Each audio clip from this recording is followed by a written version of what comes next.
Okay, guys, as we discussed in class, this is the little introduction to a couple of the artistic movements right before we get into modern art. Since we don't teach sort of art history as chronologically anymore, this kind of gives you an idea of our starting point for the class.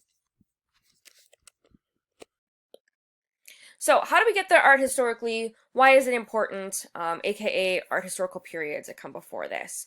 So,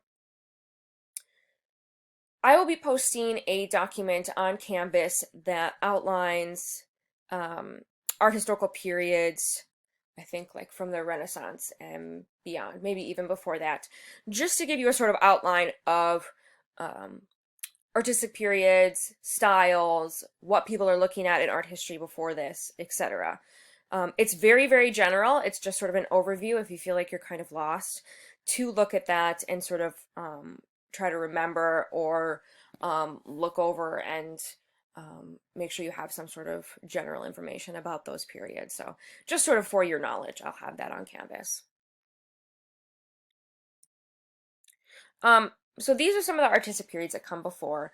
These would be covered in that document. But we're really going to be looking at neoclassical art as well as Romanticism here very briefly, and then realism will be next week. So we'll be talking about realism as part of the start of modern art next week, but really just going to focus in here on neoclassicism and Romanticism, just to give you this background, like I said. So neoclassical art is the response to Rococo art in France. We're going to see a lot of modern art occur in France as well, and then we'll see it move out of France and into America sort of around World War II, and we'll talk about why that move in art occurs. So if you've ever seen Rococo art, it's very frilly, it's very luxurious, very much of the aristocracy and the monarchy at the time in France. So French Rococo art is this very frilly, sort of beautiful imagery that we see, and neoclassical art is very much going to be the rejection of Rococo artistic traditions, and this is going to be because of the French Revolution. So with the French Revolution, you have the overthrow of Marie Antoinette and her husband, King Louis, and they're going to be beheaded. And we have Napoleon coming in and taking over and trying to develop sort of this republic in France. And obviously, we're going to see like 2 or 3 different French revolutions over the course of this time period, and we're really not going to talk about them because they don't apply necessarily to modern art. But this is what really inspires the move to neoclassical art of the time period. So neoclassical art becomes the art of the French Revolution. We see them move back to classical antiquity, to Greek and Roman ideals, and the traditions of liberty, civil virtue, morality, and political upheaval. So, for example, you have Jacques-Louis David. He produces this image of Napoleon crossing the St. Bernard, 1800 to 1801. And you have this really gorgeous sort of classical example of Napoleon going up the Alps in this very classical scene of him pointing with this great luxurious drapery and the very clear distinction of him and the horse and his soldiers in the background. So even though he crossed the Alps on a donkey, and it wasn't sort of as glamorous as this image sort of portrays, that is sort of the neoclassical ideal that's portrayed by David in this work. If you've seen this work before, you may have seen it in Kehinde Wiley's painting. Kehinde Wiley takes these sort of classical portraits and reestablishes them with black figures or figures that haven't been represented historically in paintings. And so here I've given you an example of that. Napoleon leading the army over the Alps, 2005. Kehinde Wiley sort of retaking that image of Napoleon and reframing it with a different figure. Okay.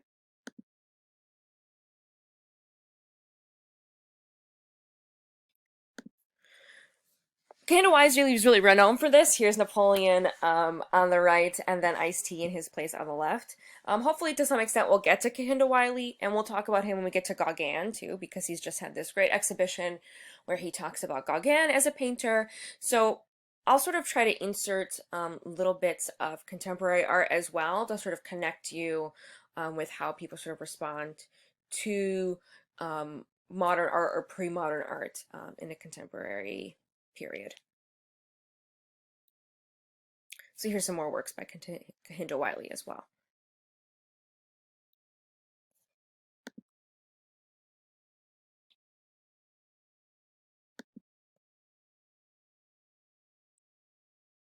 Jacques-Louis David, who painted Napoleon, is also going to paint images of the revolution as well. So he kind of vacillates between both sides depending on who he can make money through, which is sort of interestingly tragic.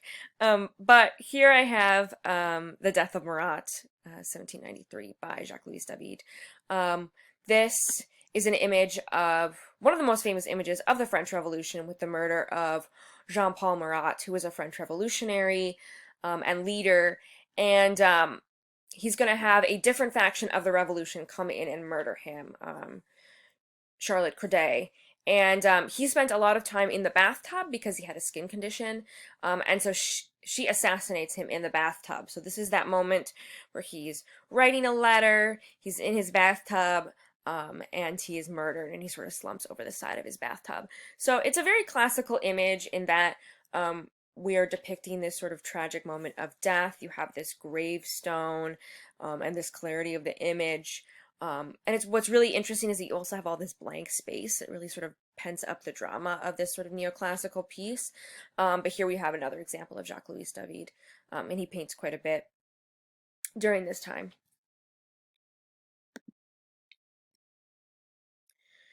We're also going to see a lot of different interesting artistic paintings at this time, like this one by Eng, which is sort of the neoclassical move into Romanticism. So some people call this piece neoclassical, others romantic. But here we have the depiction of a quote-unquote foreign woman who is idealized. She's very classical looking. She has very graceful body, but you still have sort of this elongated torso that's very sexual and slinky, as well as sort of these exotic objects, right? And exotic being slightly a strange term to use, but you have this fan and the different garments and things that she's wearing. So even though she's sort of incorrectly made, her body is not proportionally correct, it's supposed to look very aesthetically beautiful and sexual. So this painting is really interesting by Eng because it's the work that's used in the Guerrilla Girls when they talk about sort of nudity of women in museums. So she sort of uses the example of that, but she's this sort of very neoclassical / romantic view of women at the time. So with the move on from Eng, we move into Romanticism. This is going to really flower during the Royal Restoration of the monarchy in 1815 to 1830. It's going to be a reaction against neoclassical ideas, moving more towards the universal to the personal, thought towards feeling. So freedom through imagination rather than reason. So very much sort of based in your feelings, emotions, dreams, etc. What we're going to see also is this word sublime, which is all mixed with terror, very much based in sort of fantasy, in that things are interesting and make you shocked, but they could be ghoulish and infernal and terrible and nightmarish. So I will point out the sublime when we look at that in some works. Henry Byle is going to write, Romanticism in all arts is what represents the men of today and not the men of those remote heroic times, which probably never existed anyway. So very much so a rejection of the classical ideas from previously into this romantic period. So we're going to see more loose and fluid brushwork, strong use of colors, complex and off-balance compositions, powerful contrasts of light and dark, as well as expressive poses and gestures. So the first example of this is Theodore Géricault in The Raft of the Medusa, which is a very famous work of the Romantics from 1818 to 1819. And what we're going to see in Géricault is that he's actually representing a contemporaneous event. So this is not something we necessarily see in neoclassicism because they are representing classical ideas and classical stories to represent metaphorically current events. So in the Romantic period, we'll see a more move towards the representation of contemporary events to the painter. So, for example, this particular work was a shipwreck off the African coast by the French frigate Medusa in 1816. And the French colonists were headed for Senegal, but their captain ran the boat against a reef. And what ended up happening was there is insufficient lifeboats, and the captain and officers ran off in these boats. And 152 passengers had to make a raft of their own from pieces of the ship. So that's what's represented here in the raft to the Medusa. And these 152 passengers, only 15 are going to survive over a course of 13 days. So, and they even survived sort of at the end by eating each other and cannibalism and these really sort of grotesque moments. So here he represents this really interesting romantic look at that event. So, for example, something that's going to be interesting about Géricault is that he is going to go to great lengths to represent this event realistically. So he's going to go look at morgues, he's going to talk to people who survived the event to really get an idea of what this event would have looked like to capture the sort of raw emotion. So in this work, he captured this emotion and chaos and horror of that event in this painting. So you have this sort of dead and dying drifting off the raft here. You have this very sort of romantic, dramatic, dramatic diagonal of the composition. You have tenebrism, which means this sort of dark to light shading, as well as painterly brushstrokes. So again, this is not necessarily romantic in that it's sexually romantic or that it shows a couple.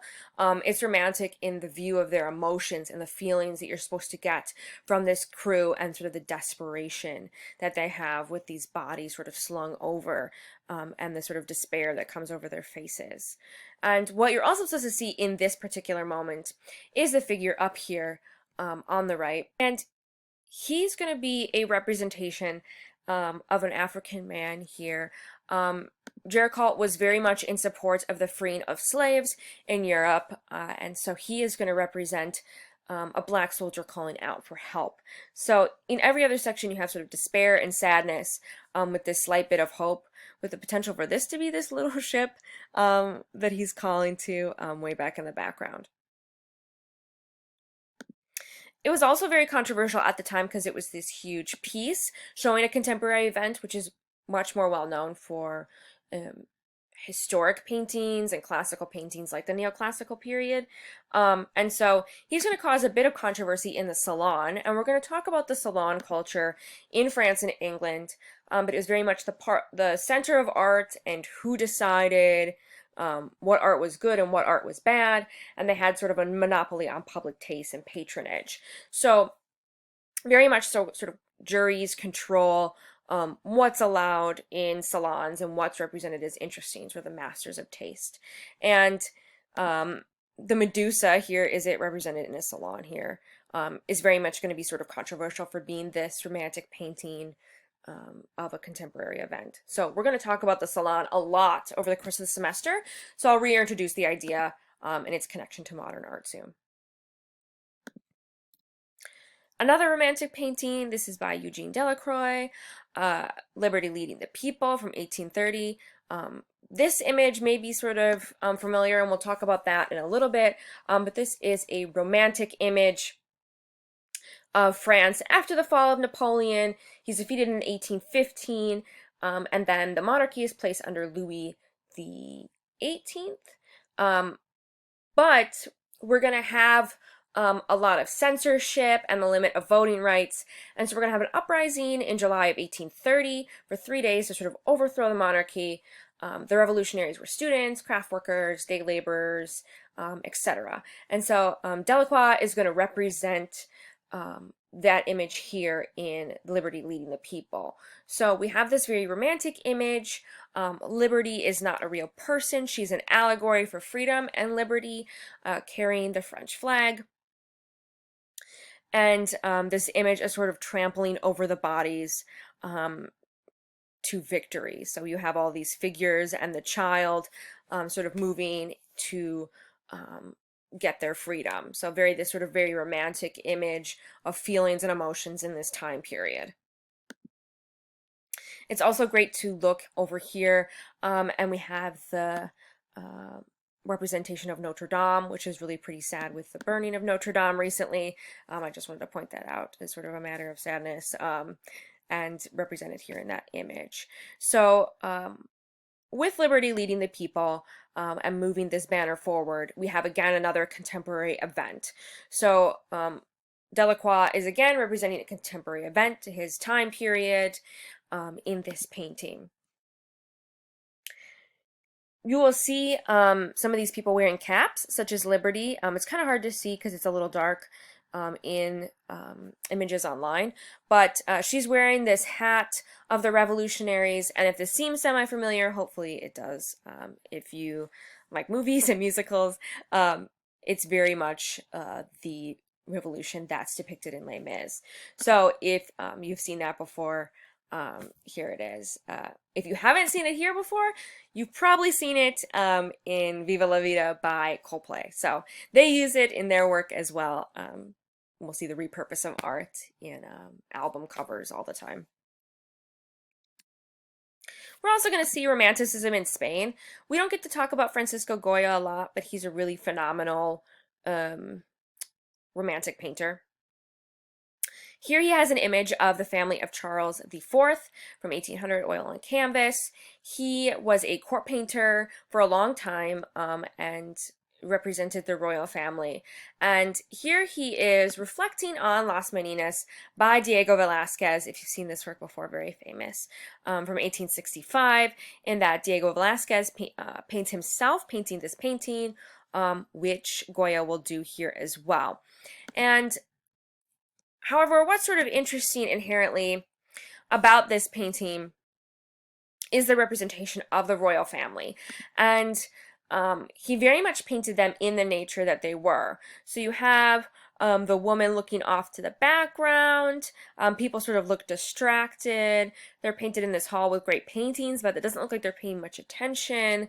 There's sort of this realistic depiction of the royals. So there's a quote here I have about Goya. He made his subject matters look ridiculous. The bloated and dazed king, chest full of meals, standing before another relative who appears to have seen a ghost. This woman right here. Double-chinned queen who stares out as she was having an open affair with the prime minister. Her eldest daughter to the left stares into space next to another older relative who seems quizzically surprised by the attention.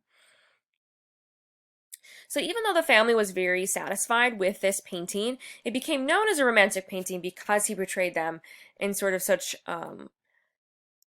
being such real people, which is really not how you represented the monarchy at the time. They always wanted to be idealized, to look beautiful, to look perfect, and this is where Goya is going to sort of move away from that ideal.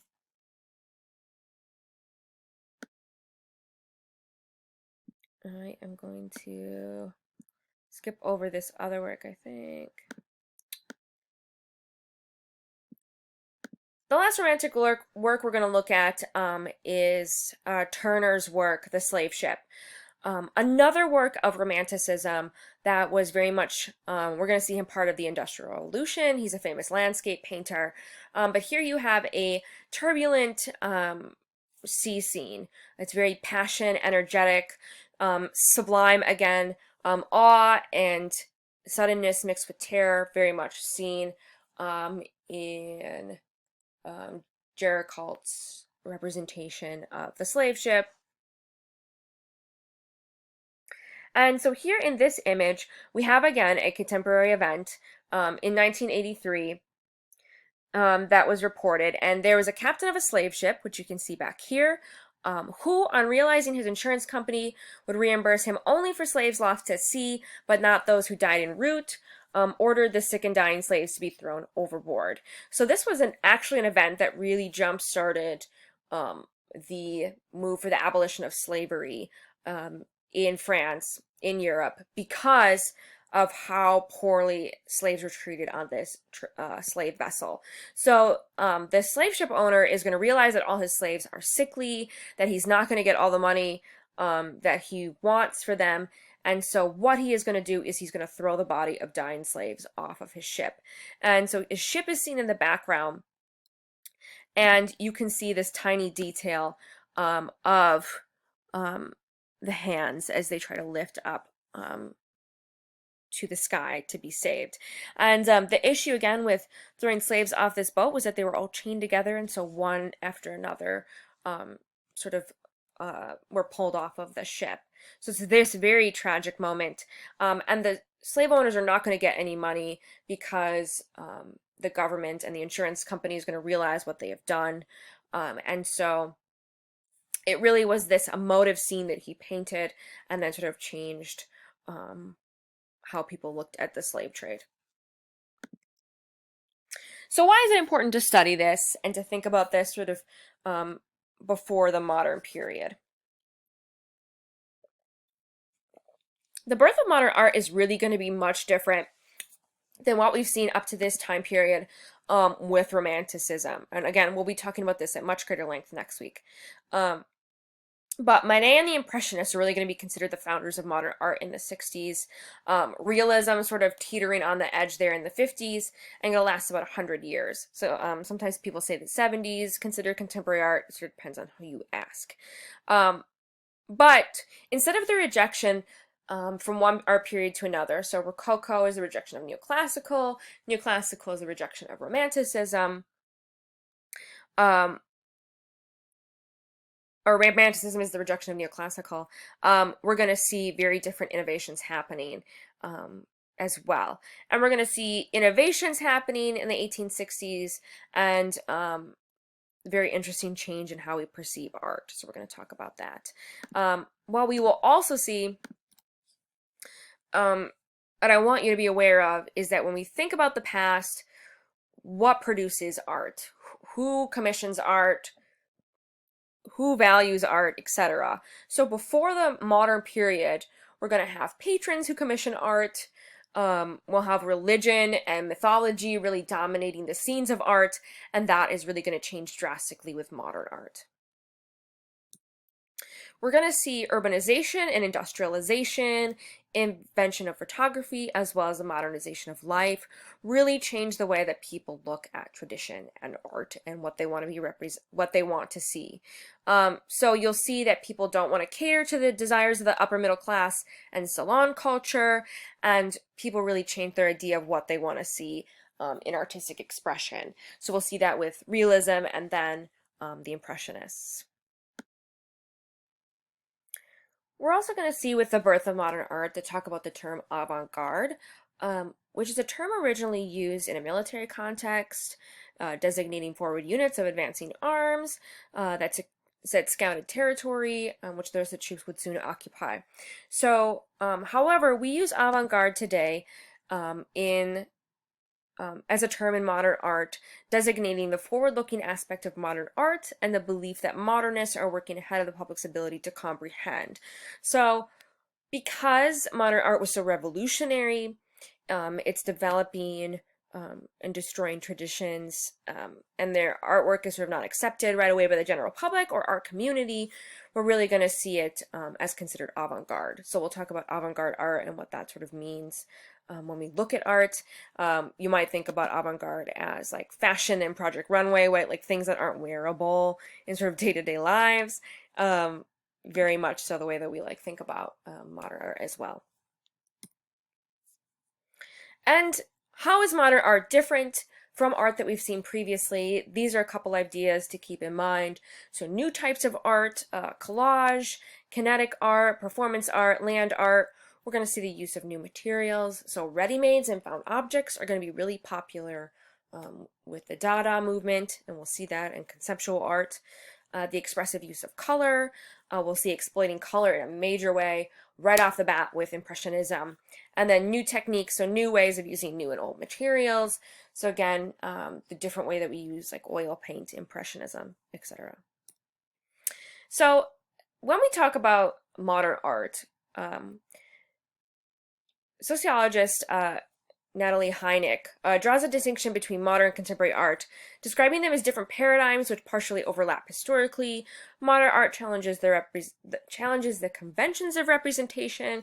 Contemporary art challenges the very notion of an artwork. So what we're going to see much later, sort of in this class period, I'm going to bring this up later, so don't feel like this is like an obscene amount of information you're never going to remember. I'm just trying to give you the basis of how we're going to follow through with this class. So we are going to definitely look at postmodernism, how in the 1970s modern art exhausts itself, feels like everything has broken the rules, right? There's no more rules. They can't be broken. Everything is a norm breaker.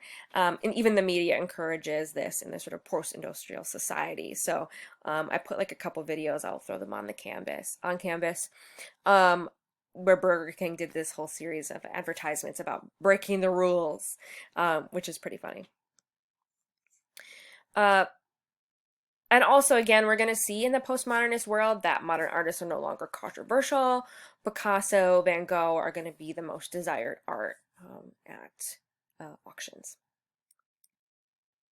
And then we'll see contemporary art, hopefully by the end of this class, people being inspired by their internal, external, and external experiences. We're going to see not one single point of view. There's a great diversity in perspectives. We have a pluralistic and globalized society where innovation can happen, as well as pluralism. So we'll talk about this much more when we start moving into the 70s, because we start to break down how we view artistic movements.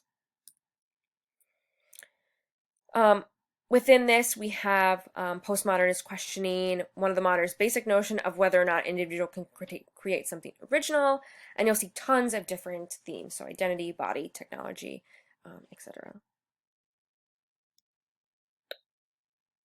I want you to also know that studying modern art is really important, not only to understanding contemporary art and how we view contemporary art today, but modern art is constantly being reused in art history and in pop culture, etc.